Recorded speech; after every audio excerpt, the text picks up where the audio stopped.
What's the best Bermuda grass for Houston?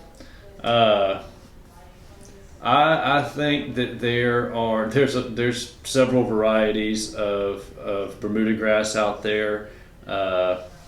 That's and I'm not familiar with all of them by any stretch. Common Bermuda has been around forever.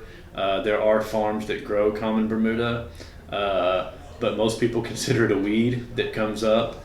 If you have bare dirt in any part of the Texas Gulf Coast, I would say, if it sits there for very long, common Bermuda is what comes up. It's kind of the long, stringy. Sends out the runners, and they use it. It's got its place certainly on job sites and whatnot, roadsides, because it produces a lot of seed heads. It's the one that it shoots up and then has the little 3 or 4 shoots that come off of it with the little bitty seeds on it.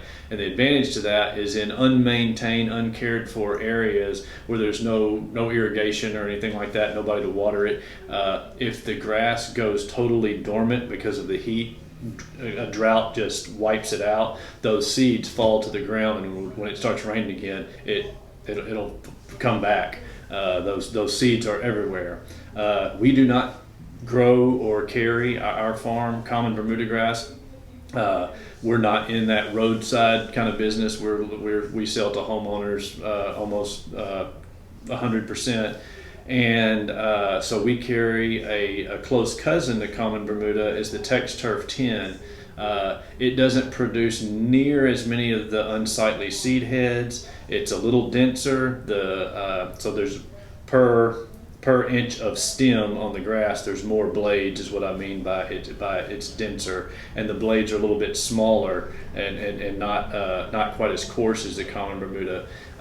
It is probably the Bermuda that we sell most here, and if somebody asks me what's my favorite Bermuda grass, I'm going to tell them Tex Turf because I think it's easier to take care of. The Tifway, it's finer, and it's what they use on golf courses, on the fairways, and some of the tee boxes, I believe.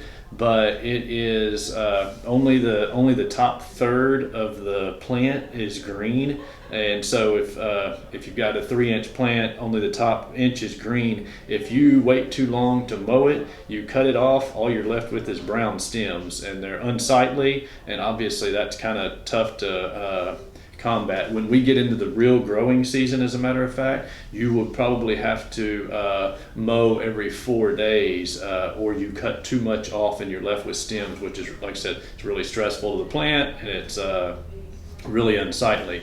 And that is another one, again, it is so fine, kind of like those fine-bladed zoysias we talked about.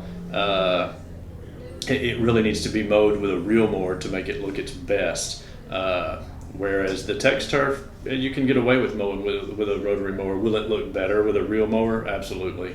But we sell a lot of it to a lot of different to homeowners, apartment complexes, and whatnot, and it seems to work well in those places. It is very drought tolerant.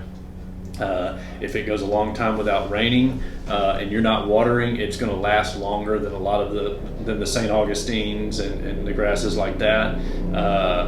Now, if you want them to be pretty and green, I always tell everybody, people ask about drought tolerance, and Bermuda grass always comes up because everybody knows it is probably one of the more drought tolerant, probably the most drought tolerant grass.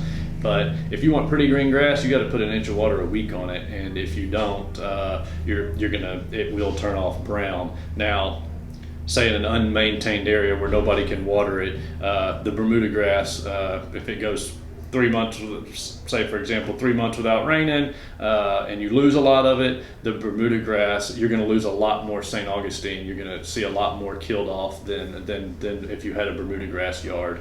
But again, if you want pretty green grass, they all take an inch of water a week in my mind. So if I had to pick best Bermuda grass, I would probably say the Tex Turf 10 as opposed to the Tifway 419.